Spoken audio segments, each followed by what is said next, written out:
Good evening বন্ধুরা। আজ হলো 30 মার্চ সোমবার। আজকের সন্ধ্যার বিশেষ বিশেষ খবর হলো কংগ্রেসের জাতীয় সভাপতি মল্লিকার্জুন খাড়গে আসামের জনগণকে দিলেন 5টি গ্যারান্টি। গত লোকসভা নির্বাচনের সময় কংগ্রেস যেমনভাবে আসামের ভোটারদের আকৃষ্ট করতে প্রতিশ্রুতি দিয়েছিল, তেমনি এবারও বিধানসভা নির্বাচনে 5 দফা গ্যারান্টির ঘোষণা করেছে। আসামের মানুষের সুরক্ষা ও উন্নয়নের জন্যই এই 5টি গ্যারান্টি দেওয়া হয়েছে বলে খাড়গে তার ভাষণে উল্লেখ করেন। লখিমপুরে কংগ্রেসের এক বিশাল নির্বাচনী প্রচার সভায় অংশ নিয়ে খাড়গে বলেন, কংগ্রেস সরকার ক্ষমতা এলে মহিলাদের 50,000 টাকা করে দেওয়া হবে, প্রতিটি পরিবারকে 25 লক্ষ টাকার স্বাস্থ্য বীমা দেওয়া হবে, 100 দিনের মধ্যে জবিন গর্গের ন্যায় বিচার দেওয়া হবে, 10 লক্ষ ভূমিপুত্রকে স্থায়ী পাট্টা দেওয়া হবে, এছাড়াও বৃদ্ধ ভাতা 1250 টাকা করে দেওয়া হবে। মল্লিকার্জুন খাড়গে আরও বলেন, এবার হিমন্ত বিশ্ব শর্মাকে সরাতে হবে। এবারের নির্বাচন কংগ্রেস ও বিজেপির মধ্যে নয়, বরং আসল কংগ্রেস ও নকল কংগ্রেসের মধ্যে লড়াই হবে। উল্লেখযোগ্য যে আসামের নির্বাচনী প্রেক্ষাপটে উত্তর আসামে জাতীয় নেতার অংশগ্রহণে এটি কংগ্রেসের প্রথম নির্বাচনী প্রচার সভা। এই সভায় কংগ্রেস নেতৃত্ব বিজেপি সরকার এবং হিমন্ত বিশ্ব শর্মার তীব্র সমালোচনা করে। তারা দাবি করেন, আসামে সর্বানন্দের নামে নির্বাচন হলেও মুখ্যমন্ত্রী হয়েছেন হিমন্ত। এছাড়াও তারা অভিযোগ করেন যে হিমন্ত বিশ্ব শর্মার পরিবার দুর্নীতির সঙ্গে জড়িত। অপরদিকে শ্বশুর শাশুড়ির ভরণ পোষণের দায় নিতে বাধ্য নন পুত্রবধূ, রায় এলাহাবাদ হাইকোর্টের। একমাত্র ছেলের মৃত্যুর পর ভরণ পোষণের দাবি নিয়ে আদালতের দ্বারস্থ হয়েছিলেন উত্তরপ্রদেশের এক বৃদ্ধ দম্পতি। তাদের যুক্তি ছিল, ছেলে পরিবারের প্রধান রোজগারে ছিলেন, তাই তার মৃত্যুর পর বৌমা ভরণ পোষণের দায়িত্ব নেবেন। কিন্তু এলাহাবাদ হাইকোর্ট স্পষ্ট জানিয়ে দিল, আইনের চোখে বৌমার উপর শ্বশুর শাশুড়ির ভরণ পোষণের দায় চাপানো যাবে না। মামলার তথ্য অনুযায়ী 2016 সালে তাদের ছেলের বিয়ে হয়। তিনি উত্তরপ্রদেশ পুলিশে কনস্টেবল পদে কর্মরত ছিলেন। 2021 সালে তার মৃত্যুর পর সহানুভূতিভিত্তিক চাকরি পান তার স্ত্রী। এরপরই বৃদ্ধ দম্পতি দাবি করেন, পুত্রবধূ যেহেতু উপার্জন করছেন, তাই তারই উচিত তাদের ভরণ পোষণের দায়িত্ব নেওয়া। ফ্যামিলি কোর্ট আগেই তাদের আবেদন খারিজ করেছিল। সেই রায়কে চ্যালেঞ্জ করে তারা হাইকোর্টে যান।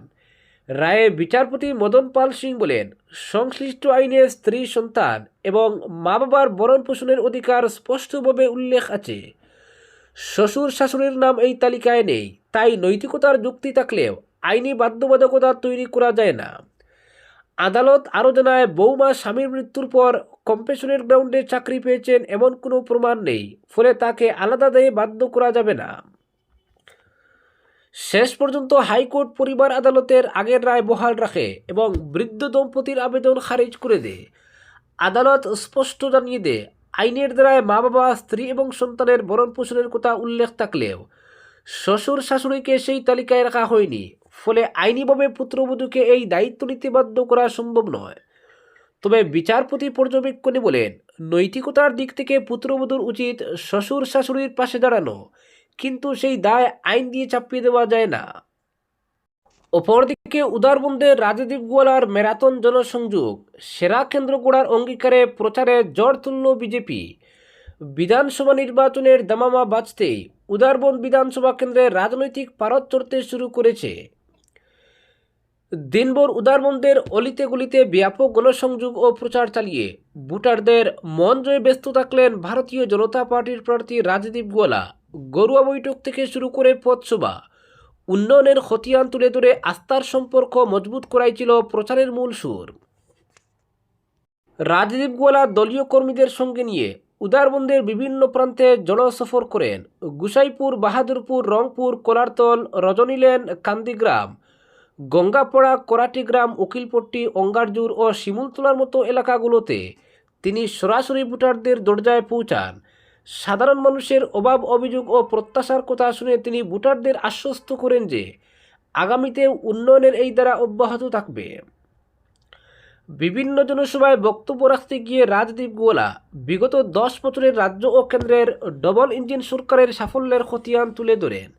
তিনি বিশেষভাবে উল্লেখ করেন যে বর্তমান সরকার নারী শক্তিকে সর্বাধিক গুরুত্ব দিচ্ছে।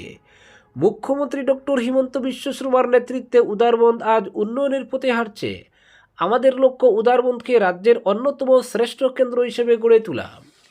তিনি আরও বলেন, প্রধানমন্ত্রী নরেন্দ্র মোদীর আত্মনির্ভর ভারত গঠন ও জনকল্যাণমূলক প্রকল্পগুলো সাধারণ মানুষের জীবনমান বদলে দিয়েছে। আগামী কয়েকটা দিন প্রতিটি ঘরে গিয়ে সরকারের এই বার্তা পৌঁছে দেওয়ার জন্য তিনি কর্মীদের আহ্বান জানান।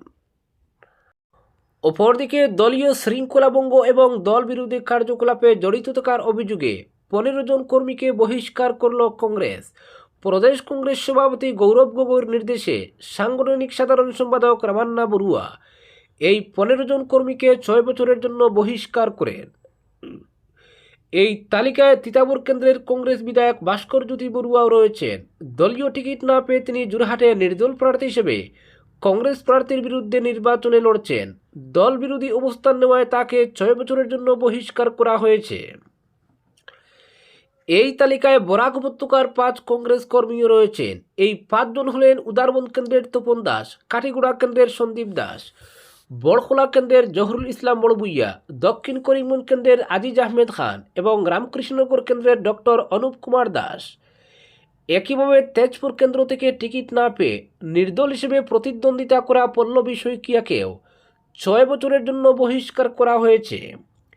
এছাড়া দল বিরোধী কার্যকলাপে জড়িত থাকার অভিযোগে বহিষ্কৃত অন্যরা হলেন গৌরীপুর কেন্দ্রের আবুল মিয়া, চেঙ্গা কেন্দ্রের আফতাবুর আলী খান, বকো সৈগাঁও কেন্দ্রের লাবণ্য বড়, ডিমুরিয়া কেন্দ্রের নিতুল দাস, রঙ্গাপোড়া কেন্দ্রের গিরীন্দ্র কুমার বুইয়া, রোহা কেন্দ্রের মুকুট দাস, হুয়া কেন্দ্রের বিজু দৌরা এবং দলগাঁও কেন্দ্রের আইনুল হক। উল্লেখ্য, নির্বাচনে দলের বিরুদ্ধে গিয়ে নির্দল প্রার্থী হিসেবে প্রতিদ্বন্দ্বিতা করা এবং অন্য দলের প্রতি আনুগত্য দেখানোর কারণে কংগ্রেস এই 15 কর্মীকে 6 বছরের জন্য বহিষ্কার করেছে। অপরদিকে পশ্চিম এশিয়ায় অবস্থিত বিভিন্ন মার্কিন বিশ্ববিদ্যালয়ের ক্যাম্পাসকে কেন্দ্র করে নতুন করে কড়া হুঁশিয়ারি দিল ইরান। তেহরানের দাবি, মার্কিন ইসরায়েলি হামলায় তাদের একাধিক শিক্ষা প্রতিষ্ঠান ক্ষতিগ্রস্ত হয়েছে। তার জবাবেই এবার ওই অঞ্চলের মার্কিন বিশ্ববিদ্যালয় ক্যাম্পাসে সম্ভাব্য প্রত্যাঘাতের ইঙ্গিত দিয়েছে ইরানের রিভলিউশনারি গার্ড।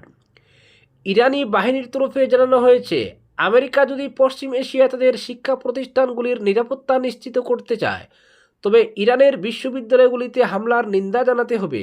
এর জন্য একটি নির্দিষ্ট সময়সীমা বেঁধে দেওয়া হয়েছে। ঘোষণা অনুযায়ী আজ দুপুর 12টার মধ্যে আমেরিকাকে বিবৃতি দিয়ে নিন্দা জানাতে হয়। এছাড়াও পশ্চিম এশিয়ায় থাকা মার্কিন বিশ্ববিদ্যালয় ক্যাম্পাসগুলির আশেপাশে সতর্কতা জারি করেছে ইরান। সেখান থেকে অন্তত 1 কিলোমিটার দূরে থাকার পরামর্শ দেওয়া হয়েছে বলে জানা গেছে। উপসাগরীয় অঞ্চলে কাতার ও সংযুক্ত আরব আমিরশাহী সহ একাধিক দেশে মার্কিন বিশ্ববিদ্যালয়ের শাখা রয়েছে, যেগুলিকে ঘিরে এই সতর্কবার্তা দেওয়া হয়েছে। এর মধ্যে সাম্প্রতিক সময়ে তেহরানেও হামলার ঘটনা সামনে এসেছে বলে সংবাদ সংস্থা সূত্রে খবর। ইরানের রাজধানীতে একটি বিশ্ববিদ্যালয় সংলগ্ন এলাকায় হামলায় ক্ষয়ক্ষতির অভিযোগ উঠেছে, যদিও এতে কোনো প্রাণহানি হয়নি।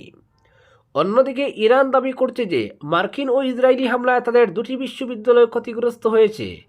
এই ঘটনাগুলির পরে শিক্ষা প্রতিষ্ঠানকে লক্ষ্য করে হামলার নিন্দা না জানালে পাল্টা পদক্ষেপ নেওয়ার হুঁশিয়ারি দিয়েছে তেহরান।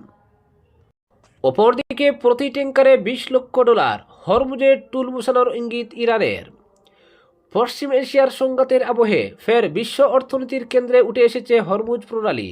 এই গুরুত্বপূর্ণ জলপথ ঘিরে নতুন কৌশলের ইঙ্গিত দিয়েছে ইরান, যা আন্তর্জাতিক মহলে উদ্বেগ বাড়িয়েছে।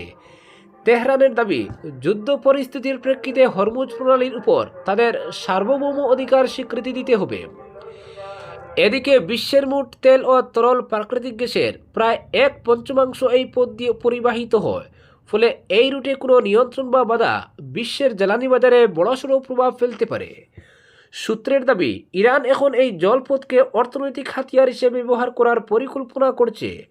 হরমুজ দিয়ে যাতায়াতকারী তেলবাহী ট্যাঙ্কারগুলির কাছ থেকে ট্রানজিট ফি বা টুল নেওয়ার চিন্তাভাবনা চলছে। প্রস্তাব অনুযায়ী প্রতি ট্যাঙ্কার থেকে প্রায় $20 লক্ষ আদায় করা হলে মাসিক আয় কয়েকশো মিলিয়ন ডলারে পৌঁছতে পারে। ইতিমধ্যেই সংঘাতের জেরে এই রুটে জাহাজ চলাচল ব্যাহত হয়েছে, ফলে আন্তর্জাতিক বাজারে জ্বালানির দাম ও সরবরাহ নিয়ে অনিশ্চয়তা তৈরি হয়েছে। ভারত সহ বহু দেশ বিকল্প সরবরাহ ব্যবস্থা খোঁজার চেষ্টা করছে, তবে এই পদক্ষেপ আন্তর্জাতিক আইনের পরিপন্থী হতে পারে বলে মত বিশেষজ্ঞদের। সমুদ্র আইন অনুযায়ী আন্তর্জাতিক নৌপথে একতরফাভাবে টুল চাপানো যায় না। আমেরিকা ইতিমধ্যে এই প্রস্তাবকে অগ্রহণযোগ্য বলে জানিয়েছে। পাশাপাশি জি7 দেশগুলিও মুক্ত ও নিরাপদ নৌ চলাচলের পক্ষে অবস্থান নিয়েছে। অন্যদিকে ইরান জানিয়েছে বন্ধু দেশের জাহাজগুলিকে শর্ত সাপেক্ষে চলাচলের অনুমতি দেওয়া হবে। আজকের বিশেষ সংবাদ এখানেই সমাপ্ত।